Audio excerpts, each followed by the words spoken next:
Hey there, everyone. Welcome to Christmas. Let me turn the music down. How are you guys doing? I hope you are having a good Sunday, whenever, wherever it is you are. Welcome back to Weekend Winter, spelled this time without any vowels. I needed more space in my title for my ideas. And so, also, I thought it'd be nice to, maybe time of year, to do some rebranding. So I thought that would look, I guess, modern, with Weekend Winters with no vowels. You guys sound it out. You know what it sounds like. And I see there are people in the chat already, although I don't have you guys up on screen. I could put you up on screen, but I'm not going to. I'm just watching myself deal with my face on the camera. Lovely. So hi guys, I have been away for a while. It is good to be back. It is always nice to go somewhere else. And then, when you've been somewhere else, you realize very quickly. I realized, not unquickly. I just want to be in my place with my things, the way everything I like it, and to be with you guys on a Sunday. Well, afternoon, technically my time. Morning, perhaps, afternoon, perhaps, evening, perhaps, as you know, this is a global broadcast. Not that we're broadcasting. Well, technically we're broadcasting globally, but you have to be somewhere on the globe wanting to watch it. Anyway, it's been a while since I've been doing live shows. I might be a little bit out of the habit, a little bit out of practice. I think that's the word I'm looking for. It's a good evening from a smoky Sydney, yes. Well, thank you very much, and I hope your fires slow down really quick. Actually, I can put the chat up. I think here, yeah, I got a bit of me. There we go. We can do that. You can see the chat as well. Or how about be big with a stuffy nose? This is great.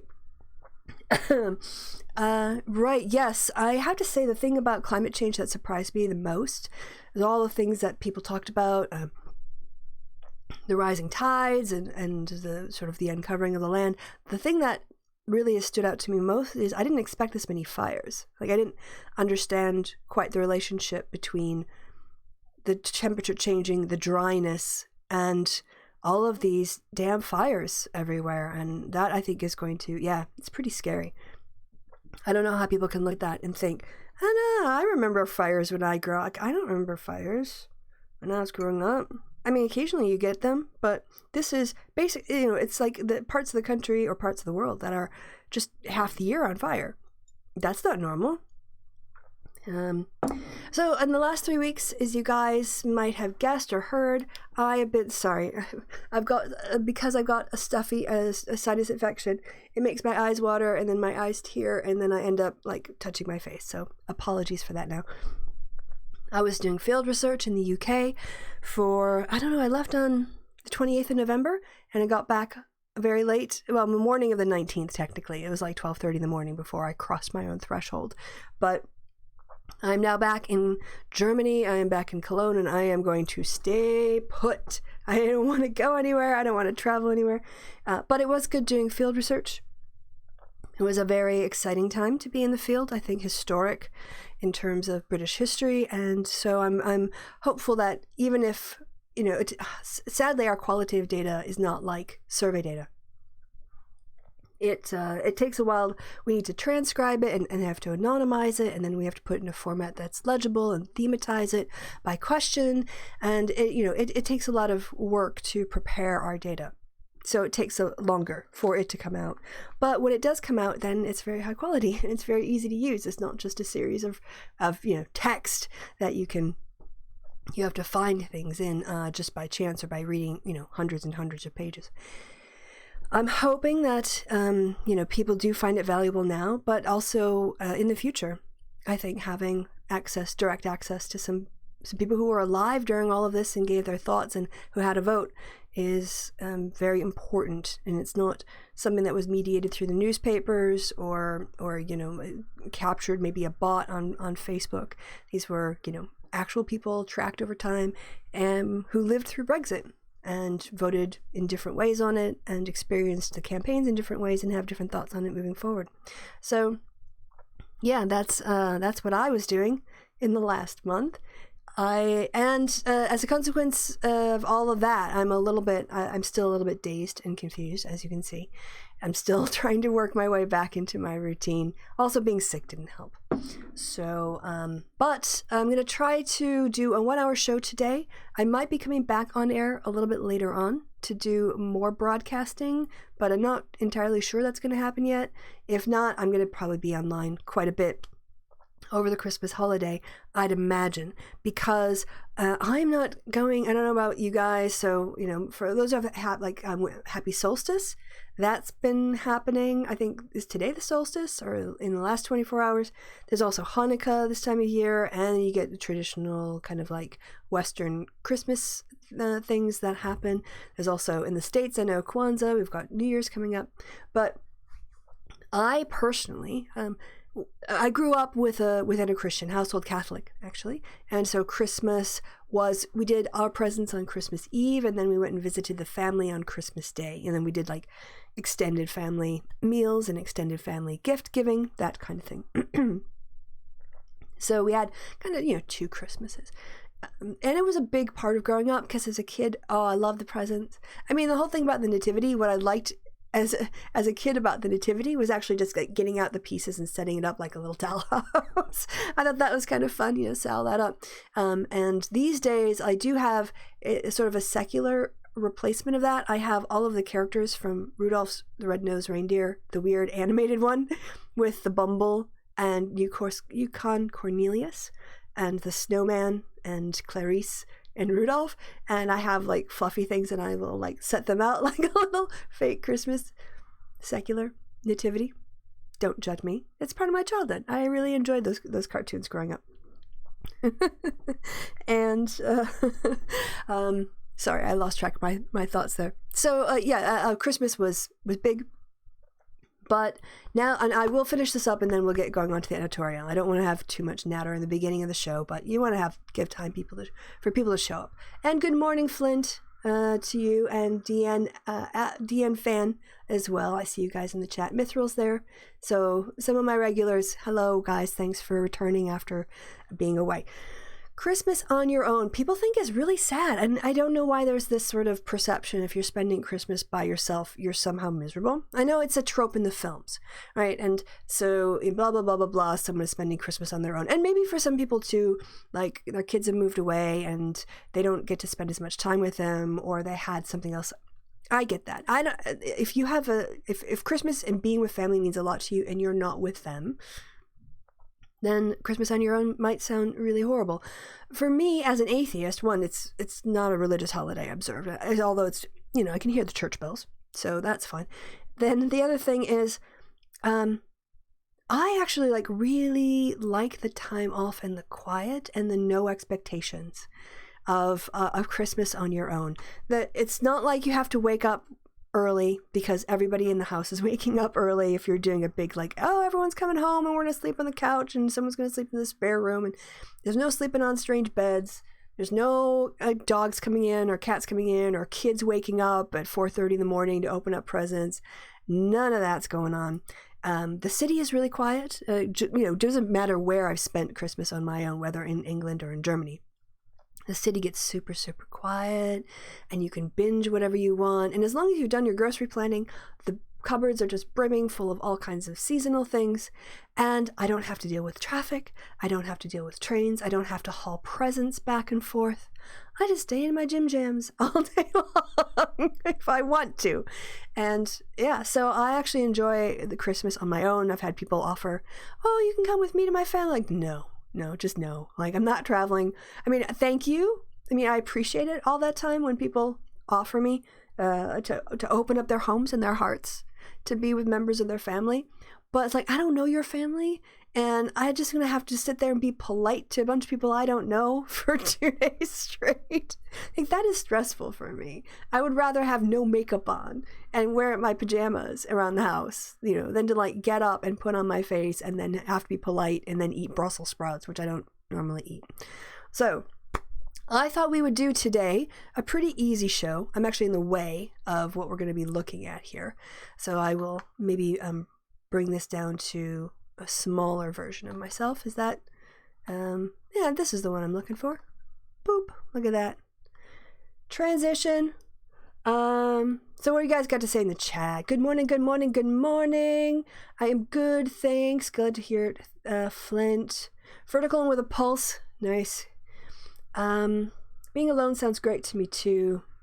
Good for me to really focus on the stuff I want to do. Yeah. Oh, and this is it. I'm going to be I got to have time to do streams. That was something that started this. Is, I don't have I might just pop on and do a Christmas Eve stream or a Christmas Day stream because I can.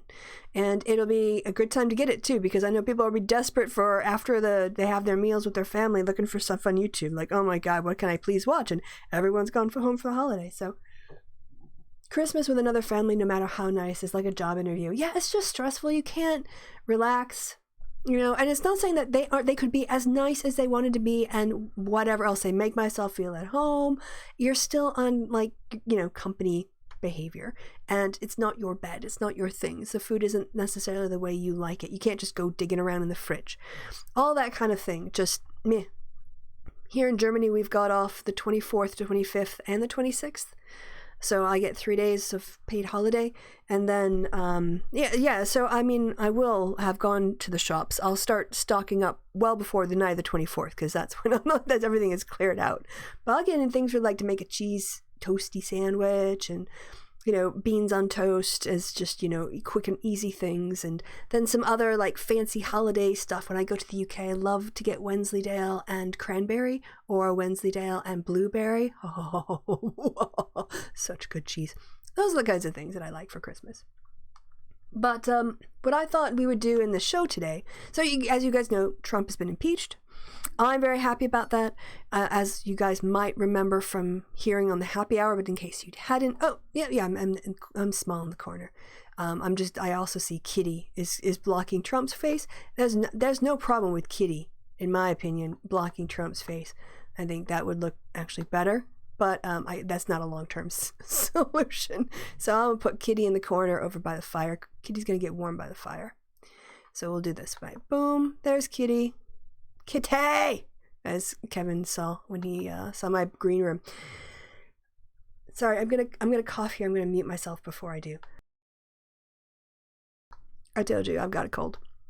Right, Trump impeachment. Yes, wonderful thing. He can now not be pardoned apparently for the crimes associated with his impeachment thing, according to that Robert Reich interpretation of the president can pardon any federal offenses or crimes except in cases of impeachment.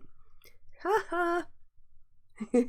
No one puts Kitty in the corner. No, the Kitty went over by the fireplace. She didn't go in the corner. You're right, but nobody puts Kitty in the corner.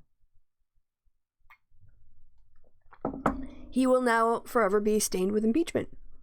Yay! And I do actually think that's something. I do really think that even if it is merely, it's at the end, there isn't a removal, which nobody expects there to be a removal. But as was pointed out, what would it say about our country if he wasn't impeached over this? What would it say about the constitutional framework of checks and balances and the separation of powers if he wasn't impeached? So just because the Republicans refuse to do their jobs doesn't mean the Democrats shouldn't do theirs. There is still a purpose and a point of standing up for right and speaking truth to power, whether that power is Trump or his white supremacist Republican allies. And another thing, maybe not talk about it today because it's early. I mean, it's early in that I woke up 2 hours ago and I still feel like I'm waking up. But I will really do want to have a conversation about the ways in which America was a country founded to be a white supremacist state. It was founded on the assumption that the people who would hold power would be white propertied, including slave-owning men, exclusively, and that the assumption that that little cabal would run things and keep everyone else under their thumb is actually the goal of the current Republican Party. That the original idea of exclusion of anyone from power except rich, white, Christian, ethno-state-minded men is pretty much what the GOP is trying to get back to. in the most sort of conservative extreme possible. That they want to have the formalities, have the legal structure of equality, but then actually not have equality in practice. But first thing is, or not first thing, but so I want to talk about that one day.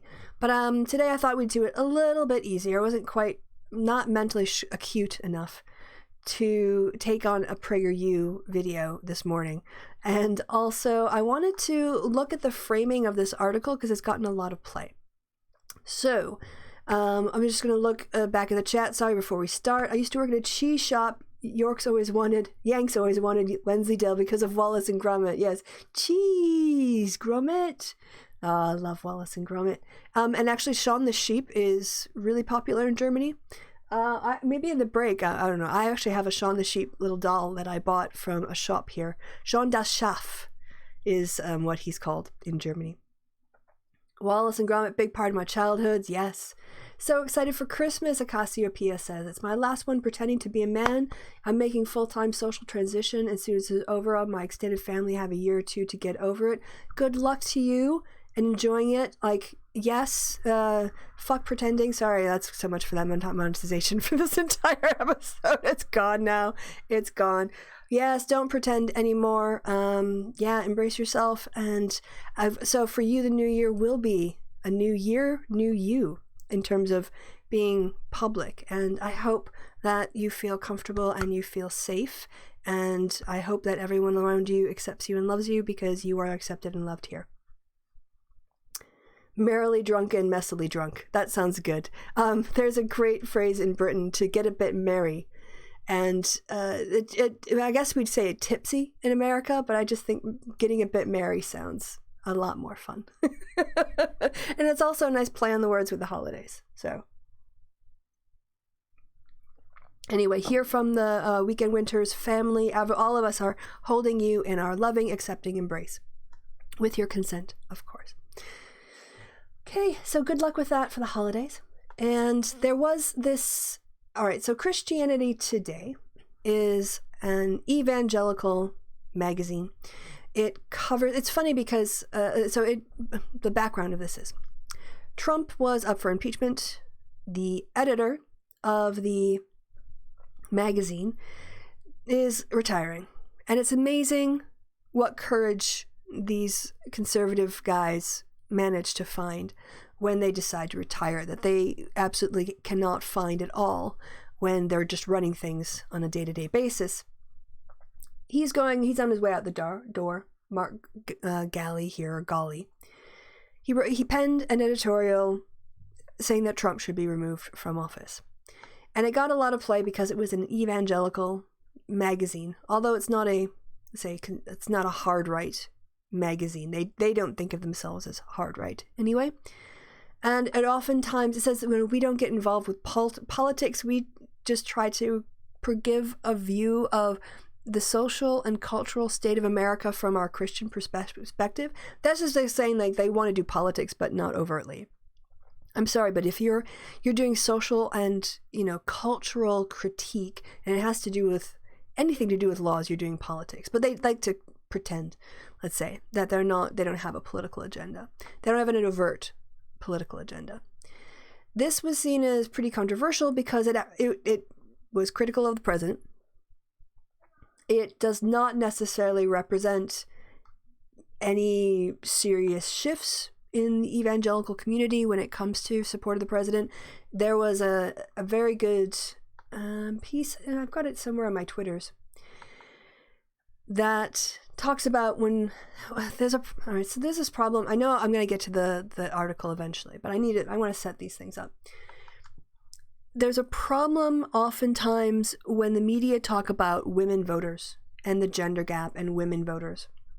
They don't separate out white women from all other women of color, because if you look at the demographics, white women are the most likely to support a Republican, especially white women without without college degrees or some college or whatever. And there's also a discussion too, we do this conflation when we talk about the evangelical vote, when the fact is it's white evangelicals who are Yep, this is even it. I got it right here.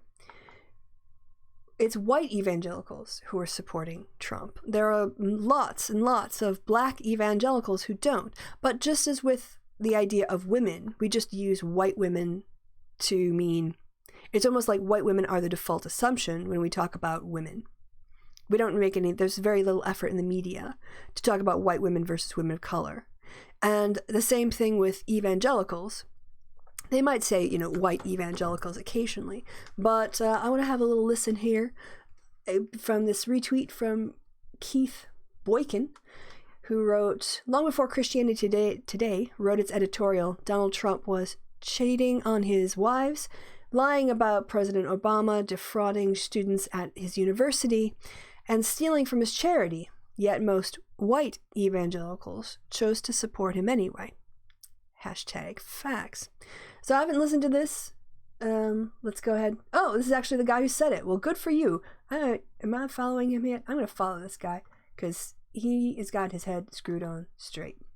All right, let's hear what he had to say.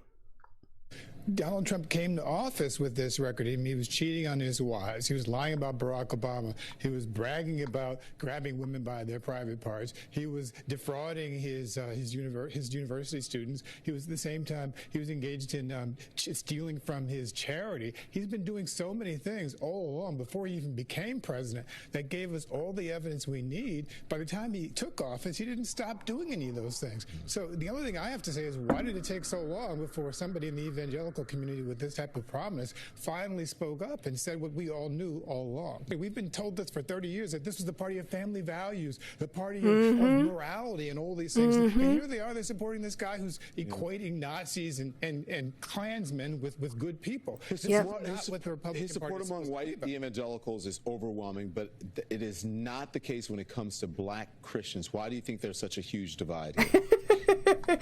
I know reporters have to ask these questions. I mean, I don't know if they have to, but they do. They ask these questions that are like, I know nothing. I know nothing about the world. Why is it that black voters might not want to side with a president who calls Klansmen and people chanting Jews will not replace us, fine people? Why might black voters not support that? It does make the reporter look stupid, but obviously the point of it is that they are setting a question up for their expert to expound on exactly why it is. But I get so frustrated with those dumb questions, those sort of assume I know nothing as opposed to building on it. But anyway, okay. Because black evangelicals understand racism. I mean, that's it. White evangelicals and white Christians are the use racists. The Bible to justify slavery. Yep. They use the Bible to justify segregation. Yep. They use the Bible to justify oppression against African Americans. Even today, those of us who are African American know this. It's situational ethics. It's situational beliefs. Well, for black people, I think for the people I know who are Christians, Christianity has always been more about redemption and more about salvation and less about judgment. I think what you get from the Christianity of the right, from the evangelical white Christian base, is a bunch of judgment. We don't like you because you're Muslim. We don't like you because you're Mexican. We don't like you because you're immigrant. Yep. We are going to think differently of you. It's become a faith that is, at least in the hands of white evangelicals, has enshrined white supremacy. Yes, thank you. I think that's terrible. Yes. For the faith. It's terrible for white evangelicals. It's terrible. Yep. Oops. All right. So anyway, that was what I was talking about, and he's right. He's just right on all that, all that thing that he was just talking about. He's right about it. And what interested me, so I decided to sit down and read the article, the editorial. And what was interesting to me is how it was framed. So sorry guys, I'm gonna have to mute myself again because I need to blow my nose.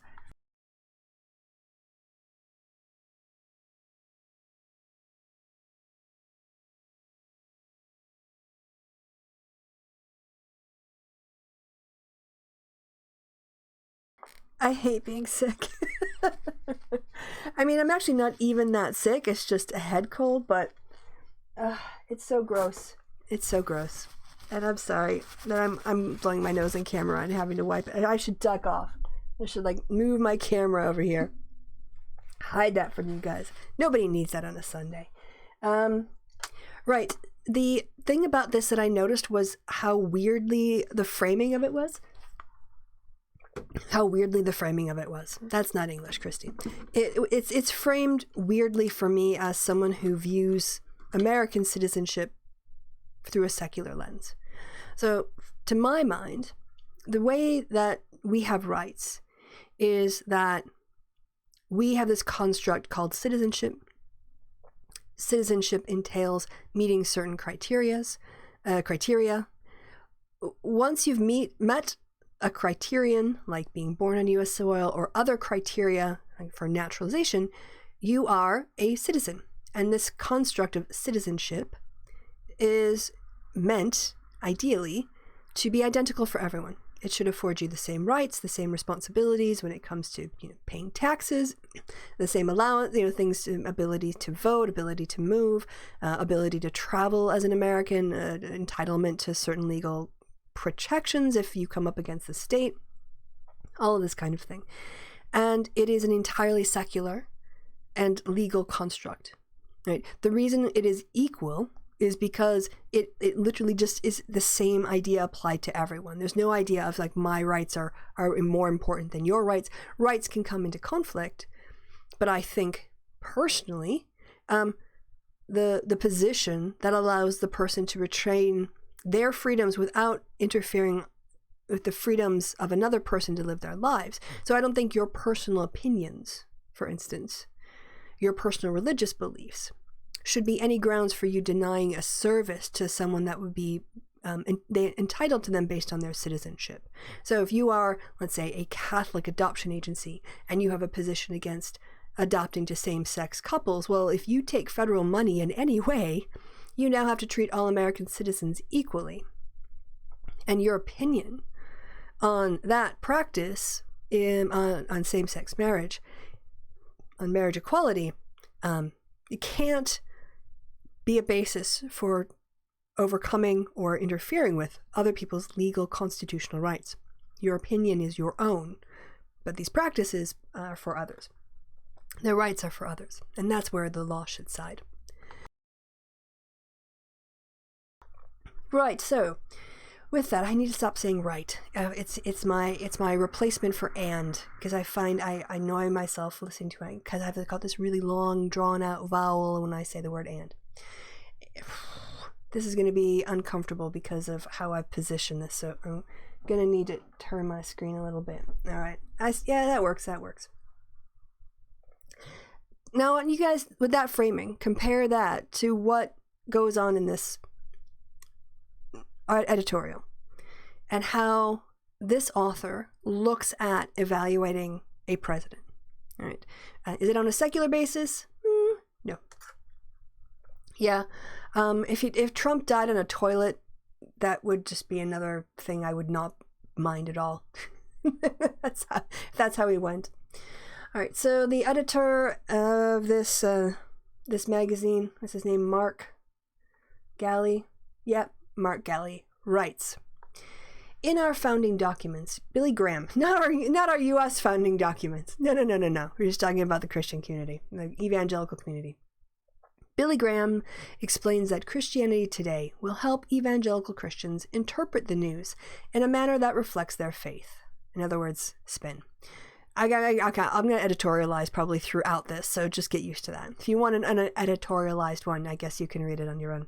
The impeachment of Donald Trump is a significant event in the story of our republic. It requires comment. The typical CT approach is to stay above the fray and allow Christians within different political convictions to make their arguments in the public square. To encourage all to pursue justice according to their convictions and to treat their political opposition as charitably as possible. We want CT to be a place that welcomes Christians from across the political spectrum and reminds everyone that politics is not the end and purpose of our being. We take pride in the fact, for instance, that politics does not dominate our homepage.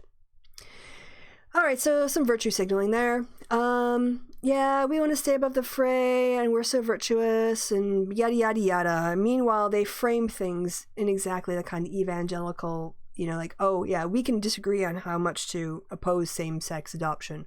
It's just a matter, I don't know CT content that deeply. I'm just highly skeptical of this. We're above politics. What they're above is open politics. They do, I would say, dog whistling politics when it comes to assuming things that they want done, assuming the position of their readers on other things, I would imagine. That said, Mark goes on to write, we do feel it necessary from time to time to make our own opinions on political matters clear. As always, as Graham encouraged us, doing so with both conviction and love. We love and pray for our president, as we love and pray for leaders, as well as ordinary citizens, on both sides of the political aisle. Let's grant this to the president. The Democrats have had it out for him from day one. That's not true, actually. You're a liar, Mark Galla. Nancy Pelosi was criticized heavily by people much farther left for not proceeding with impeachment charges sooner, basically as soon as she got the majority. She's been criticized in the media for not pursuing impeachment charges when the Mueller report came along. She said in the past she wanted it to be a bipartisan process, and when it was, technically it was because Amash switched parties, so there was an independent and Democrat and Democrats who voted for impeachment. But the idea that the Democrats have had it out for him for day one when Pelosi has basically been holding back the impeachment tide, you're a lying sack of crap already in your third paragraph. But what he's trying to do is go, oh, look at me, I'm going to criticize the Democrats first, and then I'm going to criticize Trump. So you can't call me partisan because I'm criticizing the Democrats. What I'm criticizing them is totally made up and not true, and doesn't compare at all to the actual illegality that's going on in the White House. But let me both sides of this argument. Right. Therefore, nearly everything they do is under a cloud of partisan suspicion. Just not true. The whistleblower was the one who brought this forward, not the Democrats. So again, you're a liar, Mark. You're not that impressive as a Christian, to be honest. If you're lying, you're bearing false witness against the Democrats. He could have said some Democrats from coastal states have had it out for him, but not Leader Pelosi, which would have been the case. It did. She got criticized a lot for not proceeding, but when she did decide to go ahead, September, October, November, bam, and she got it done. All right, he goes on to write, this has led many to suspect not only the motives, but the facts in these recent impeachment hearings. Really? That's where you're going to go? You're going to be doubting facts based on what? The fact that civil servants produce them? Again, this is just giving cover to bigotry. I am unimpressed with this editorial. And no, Mr. Trump did not have a serious opportunity to offer his side of the story in the hearing in the House impeachment. Lie, lie, lie. He was given opportunities to send his witnesses. He was given opportunities to produce documents that exonerated him. He obstructed Congress at every turn and denied them access to eyewitnesses that could, in theory, exonerate him. He was offered an opportunity to participate in the Judiciary House proceedings and decided not to. So he stood outside waving all his rights and then claimed it was an unfair trial. So Mark Galla can go take a hike off of a short pier if he thinks that this is being fair or being truthful. He's lying. And I don't know if people are bringing this up when they're reviewing the article, but he is currently breaking one of the 10 commandments by bearing false witness against the Democrats. So there you go. Evangelical hypocrisy for your enjoyment, ladies and gentlemen. But the facts in this instance are unambiguous. Oh, wait, but what? What? You're not doubting the facts? Wait, I thought you just said this has led many to suspect the facts, but not only the facts, but the motives. But the facts are unambiguous. Yeah, why don't you say that? And above partisan, you should criticize the people who are doubting the facts. Not just say, but the facts in this instance are unambiguous. It's not enough, in my opinion, because I'm assy that way. The President of the United States attempted to use his political power to coerce a foreign leader to harass and discredit one of the president's political opponents. That is not only a violation of the Constitution, More importantly, it is profoundly immoral. Okay. Actually, so it's actually more important that it's unconstitutional. I think, in terms of its profound immorality. This assumes a whole lot of things about the nature of, I guess, what he's saying is, like, why is this profoundly immoral, right? And it's not profoundly immoral for, let's say, political reasons. We've seen throughout history where kings and other dictators have used their political power to attack and undermine their opponents.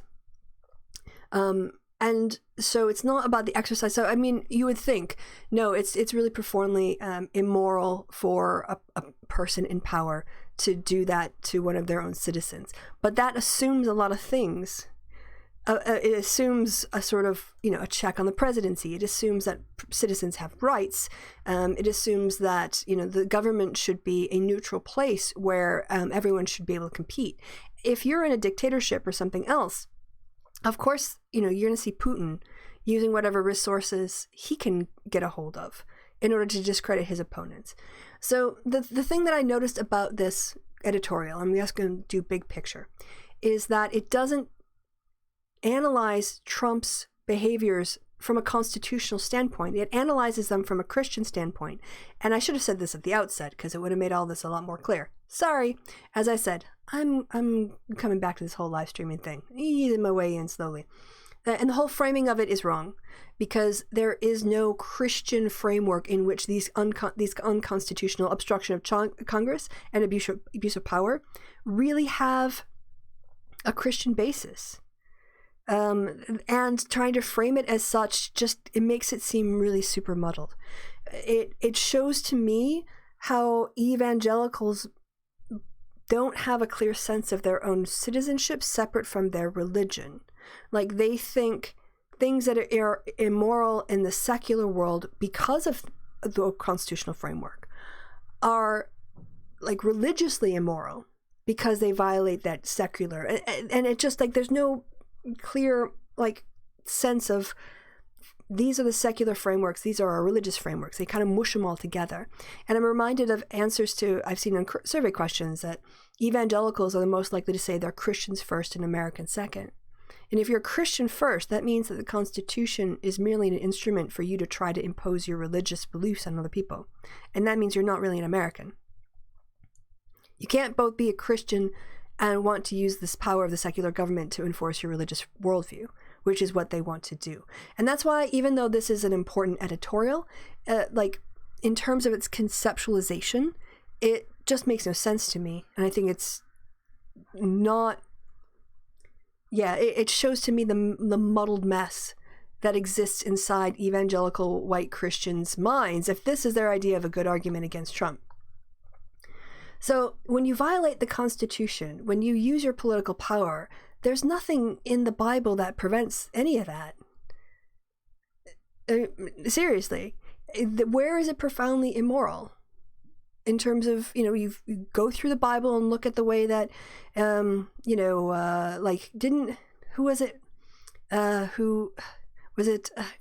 guy with the Technicolor coat, like, lied to people. Moses, anyway, it doesn't matter. Moses killed someone in the initial part of the story, and there's never any justice for that. So in terms of political leaders, the Bible has got some pretty dodgy people who did some fairly immoral things. Abraham lied to somebody that Sarah, his wife, was actually his sister, and then he's like, "Hey, I'm really into her. I'd like to have sex with her." And then she was punished because Abraham lied. So there's all kinds of leaders doing immoral things. Jewish leaders, Hebrew leaders, Israelite, depends on what the geography was called at the time because it was around for 6,000 years.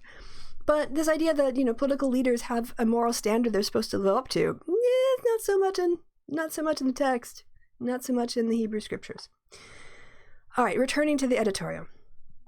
The reasons many are not shocked about this is that the president has dumbed down the idea of morality in his administration. No, No. The reason people aren't shocked is because white evangelical Christians have tolerated his immoral behavior for 4 years now. And they're not shocked by it because they don't expect any better from him, because they give him a white man pass. He gets the rich white man get out of jail free card for life. And it's other white Christian men, but women, white women, who are empowering him to do this. So they can't be shocked by immoral behavior when they've given it a wink and a nod for the last 4 years. He has hired and fired a number of people who are now convicted criminals.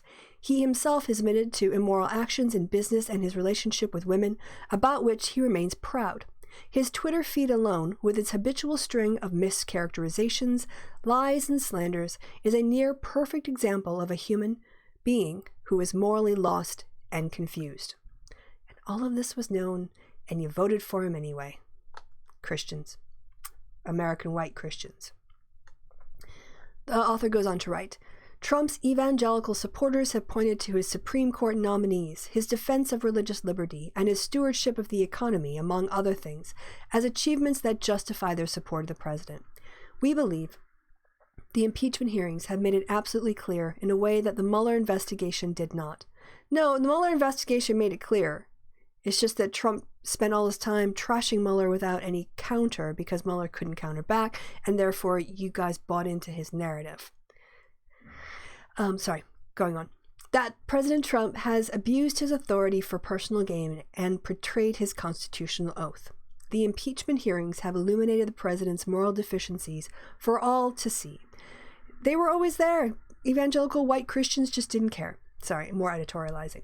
Right, getting back to it. This damages the institution of the presidency, damages the reputation of our country, and damages both the spirit and future of our people. And here, I wish there would be some more distinction between his moral failings and his constitutional failings. Bill Clinton had moral failings. All right, and but there was and you could say, oh, he perjured himself. Well, he perjured himself lying about a sexual affair that was not the basis of his impeachment investigation, which was Whitewater. So it was sort of like they got him on something, was anything they could get him on, which does seem more nakedly politically partisan than responding to a whistleblower complaint, right? That's not going and pursuing a special investigation. It is merely already, it's investigating a crime that's already committed. And there's no link, there's no attempt to clarify the difference between a moral failing and still being a civically a good president, and being upholding, and also how to your corruption, can undermine the actual foundations of the document. How a personal failing like having an affair with an adult film star is different from the kind of moral failing where you would sell out your country. And I don't think there's a good distinction here about the secular threat that Trump poses. Right? This concern for the character of our national leader is not new. In the 1980s, we wrote, right now they're going to compare themselves to their position on Clinton in 1998. The president's failure to tell the truth, even when cornered, rips at the fabric of the nation. This is not a private affair. For above all, social intercourse is built on the presumption of trust. Trust that the milk your grocer sells you is wholesome and pure. Trust the money you put in your bank can be taken out of the bank. Trust that your babysitter, firefighters, clergy, and ambulance drivers will all do their best. And while politicians are notorious for breaking campaign promises while in office, they have a fundamental obligation to uphold our trust in them and to live by the law, which, by the way, Clinton did. He submitted to a DNA test. He testified under oath. He participated in the impeachment by sending representatives to argue on his behalf and presented witnesses, I think. So, just as a comparison. And this, they go on to write, unsavory dealings and immoral acts by the president and by those close to him have rendered this administration morally unable to lead. Well, if that was true for Clinton, then that's been true from day one from Trump. Sorry, that was me editorializing again. All right, they go on to write, unfortunately, the words that we applied to Mr. Clinton 20 years ago apply almost perfectly to our current president. Almost perfectly? Like, way more perfectly because he's done more. Sorry, I need to stop editorializing. Whether Mr. Trump should be removed from office by the Senate or by popular vote next election, that is a matter of prudential judgment. That he should be removed, we believe, is not a matter of partisan loyalty, but loyalty to the creator of the Ten Commandments? What? What? So Trump should be removed because of loyalty to the creator of the Ten Commandments. Well, first, which version? Because there's like 3 versions of the Ten Commandments. But also, why would Christianity's 10 Commandments have anything to do with the removal of Donald Trump? Honestly. I mean, if you wanted to use that basis, he should never have been elected because he committed adultery.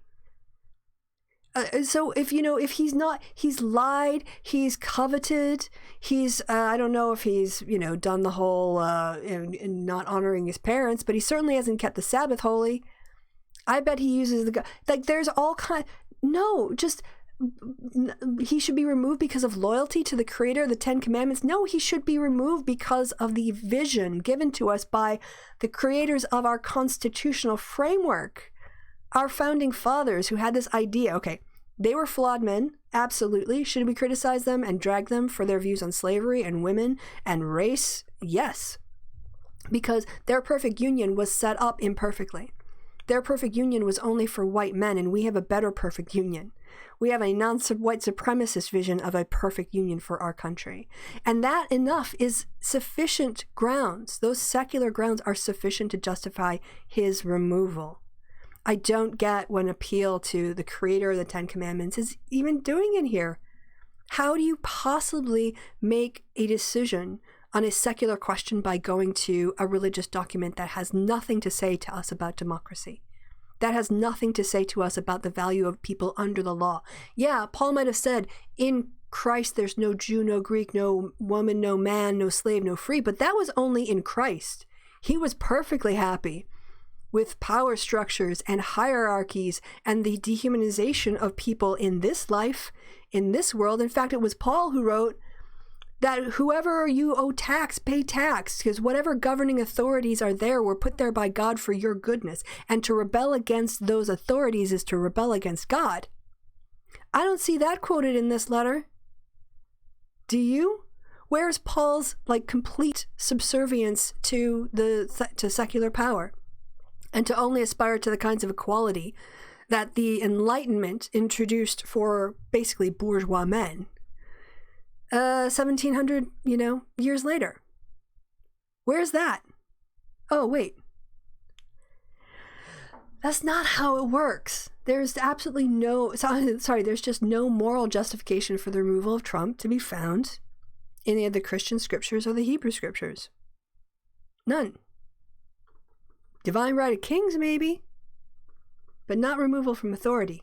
There's no process of removing a king legitimately anywhere.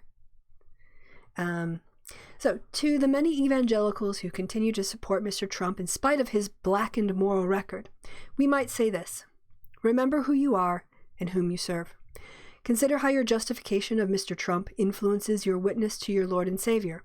Consider what an unbelieving world will say if you continue to brush off Mr. Trump's immoral words and behavior in the case of political expediency. If we don't reverse course now, anyone will take anything we say about justice and righteousness with any seriously, will anyone take it seriously, for decades to come? Can we say with a straight face that abortion is a great evil that cannot be tolerated, and, with the same straight face, say that the bent and broken character of our nation's leader doesn't really matter in the end? Again, it always comes down to abortion with these people. How do we stop women's autonomy if we can't put on a veneer of being morally superior to them? That's actually what is being said in this paragraph. How can we possibly use our moral authority to stop women's bodily autonomy if we aren't willing to have a guy who actually has any kind of moral superiority? It hurts our case to stop women accessing contraception. And it stops. It hurts our case to stop forcing women to give birth every time they become pregnant, regardless of their economic situation, their desires, their lives, their health. None of that really matters except for forcing women to carry every pregnancy to term Even ectopic pregnancies, which you cannot medically reimplant, we will tell them that if you don't do it, it's murder. How can we sit in judgment on these women if we don't have the credibility of someone morally superior behind us? Just let that sit with you for a bit. We have reserved judgment on Mr. Trump for years now. Some have criticized us for our reserve, but when it comes to condemning the behavior of another, patient charity must come first. Yeah, that 98 editorial. I wonder how soon into the process that was written. So we have done our best to give evangelical Trump supporters their due, to try to understand their point of view, to see the prudential nature of so many political decisions they have made regarding Mr. Trump. To use an old cliche, it's time to call a spade, to say that no matter how many hands we win in this game, this political poker game, we are playing with a stacked deck of gross immorality and ethical incompetence. And just when we think it's time to push all our chips into the center of the table, that's when the whole game comes crashing down. It will crash down on the reputation of evangelical religion and on the world's understanding of the gospel. And it will come crashing down on a nation of men and women whose welfare is also our concern. Right. So how can we possibly get enough power to rule over non-Christians if we can't get them to take it seriously when it comes to, lecturing them on our own moral superiority? And there is no citizenship case here. There is no constitutional argument here. The founders are not mentioned. The idea of the Constitution and the executive, the separation of powers, the checks and balances, the very things that make our system as annoying and slow and frustrating and also stable, sadly. One of the things about a status quo structure is that it is pretty stable. It takes a long time to change things. It can take generations, right? Because it's all geared toward the status quo.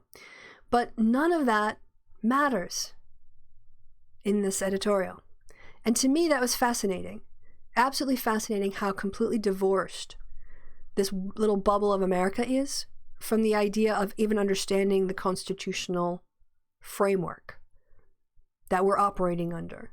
They bring their own framework that has nothing to do with your civil rights and my civil rights and equality before the law and equality under the law. It's all about, at the end of the day, trying to stop abortion. That's it. And of course, finding other ways of imposing their political will on others. All right. Hey guys, I see I've gone over an hour. I see Bruce. Bruce, it is so good to see you in the chat. I haven't heard from you from ages, mate.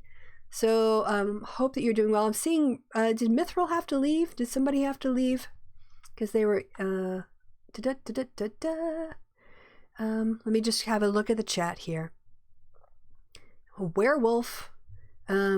Brief piece in the Sunday program about this article. If the rapture ever happens, I'm left behind, I'm going to spend my days laughing at the prosperity gospel evangelicals who are definitely getting left behind. In Trump's case, the rupture seems more likely than the rapture. Ha ha ha. Then we're back to Elvis bit. I really went far back. Evangelicals didn't elect Trump based on his personal commitment to Christian morality. They elected Trump because he would enact conservative policy in line with some of their beliefs, like abortion. Agreed. Absolutely agreed. Hey, Bruce. Yes, sorry you're feeling unwell, Mithril. You probably, I don't know if you're still in the chat, but if you do hear this afterwards, gute Besserung. I hope you're feeling better. Don't take the Nord name vain. Yes.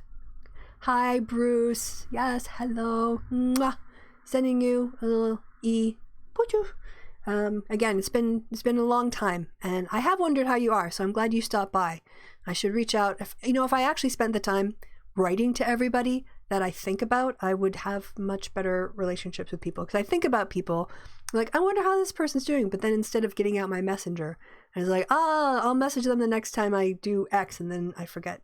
But that's kind of all I had today, guys. Like I said, I wanted to ease my way back into a show, so I thought we would just do the one. Yeah, make any. Oh, can we? Sorry, can I just do a little timeout because Bruce has now reminded me of something. Thou shalt not make unto thee any graven images. Did you guys see that the government under Boris Johnson now is going to make 50p Brexit commemorative coins? They tried this before with the date of like October 31st and ended up wasting a bunch of taxpayers' money because it didn't go through on that date. And now they're going to try to make another commemorative 50p coin about Brexit. It's like, you guys have people dying for lack of housing and food, and you're going to go waste taxpayer money on this vanity project. That's so irritating to me. You know, the fact that money that could be spent making people's lives better is going to go on something that's just basically going to say it's like an in-your-face, like unnecessary, excessive celebration in the end zone flag, I guess is what I would call if it was an American football thing. It does give me some hope that there are some Christians of this type who put their principles above their desire to be hurt by by those they label as sinners. Thank you, for mentioning that, Linda. There are some left or moderate evangelical Christians, but again, most of them. I don't want to say that Black evangelicals are left, but they are left on issues of social justice because they are the ones experiencing the racism, and so they have that personal experience and empathy for that kind of discrimination that white evangelicals who live in their own little bubbles don't have. Lucky Wanderer says, I love that Christians live in a postmodern conservative viewpoint that allows them to believe what they think is real regardless of the evidence to the contrary. Yeah. I mean, it's not like they haven't always lived in this viewpoint. I think this is it. I don't think Christianity, as reflected in this article, has actually changed much in 150 years. I think in many ways, as a sort of lukewarm anti-slavery editorial could have been written, maybe a bit more than 150 years now, but let's say 200 years ago. Definitely slavery was legal in the going on to the 1820s. So, this is, it's hardly a firebrand editorial.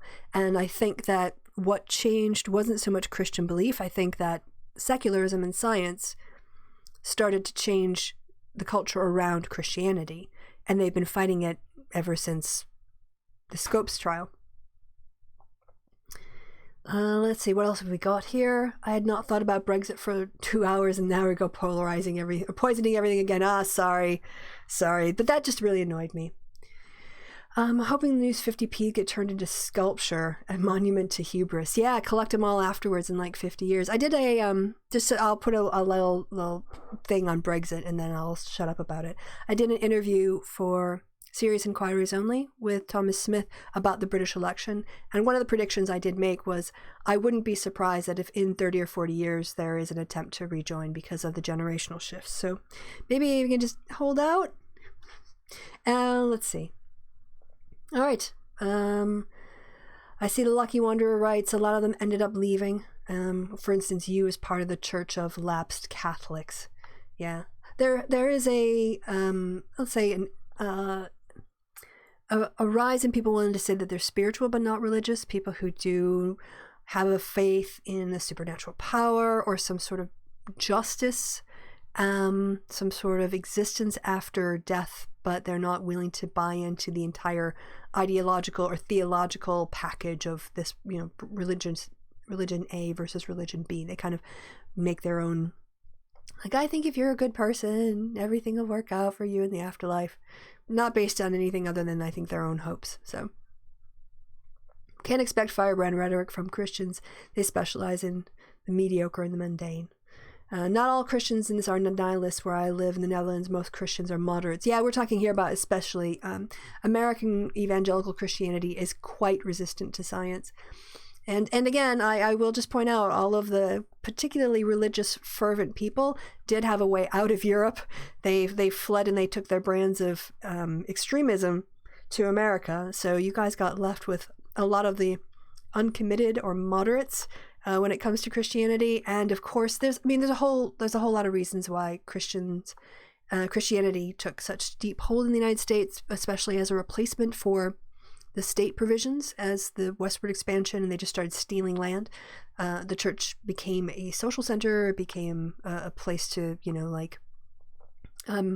take care of community welfare and other things like that. So it's important to remember it played a really huge role in the civic life of America. You'd have a church in one of those frontiers towns that's maybe long before you'd have any kind of formalized government.